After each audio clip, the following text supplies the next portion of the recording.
அம்மா இன்னைக்கு என்ன சமையல்னு பார்க்கலாமா? பார்க்கலாம் வாப்பா. அதுக்கு முன்னாடி நம்ம சேனலை சப்ஸ்கிரைப் பண்ணிக்கோங்க, லைக் பண்ணுங்க, ஹைப் பண்ணுங்க. வீடியோக்குள்ள போலாமா? ஓகே.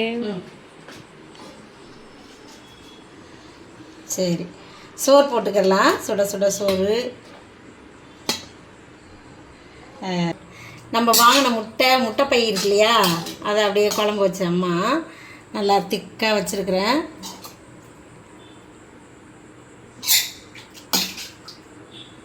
இப்படி தான் வச்சு சாப்பிடணும் இதெல்லாம். அப்புறம் அது கூட வாங்கின ஹார்ட் ஒரு 10-15 கொடுத்தாங்கல்ல ஃப்ரீயாக, அம்மா வறுத்து வச்சுருக்குறேன். அதை நல்லாயிருக்கும் வறுத்து சாப்பிட்டா, அதனால் அதுவும் வச்சுக்கலாம். குழம்புல போட்டாலும் நல்லாயிருக்கும். ஆமாம், சரி வறுத்து சாப்பிட்டாலும் நல்லா, கொஞ்சம் வறுத்து சாப்பிட்டு பாருங்க அப்படின்னு தான் உனக்காக தான் வறுத்தேன். அவனுக்கு தம்பிக்கு வந்து பீட்ரூட் பொரியல், ரத்த பொரியல் மாதிரியே இருக்குதுல்ல. ஆமாம், சிக்கன் குழம்பு ரத்த பொரியல் மாதிரி. ஆனால் இது பீட்ரூட்டுப்பா, இது வேற. அதான் நல்லா தெரியுது.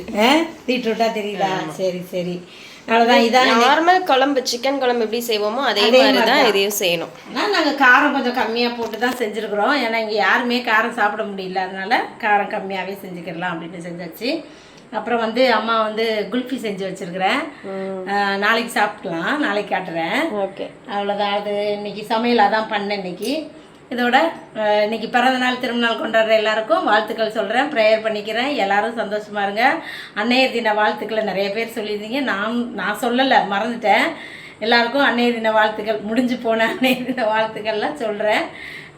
நல்லா ப்ரேயர் பண்ணிக்கிறேன். அவ்வளோதான். இன்றைக்கி அடுத்து என்ன சமையல் நம்ம அடுத்த வீடியோவில் பார்க்கலாம். பாய் பாய்.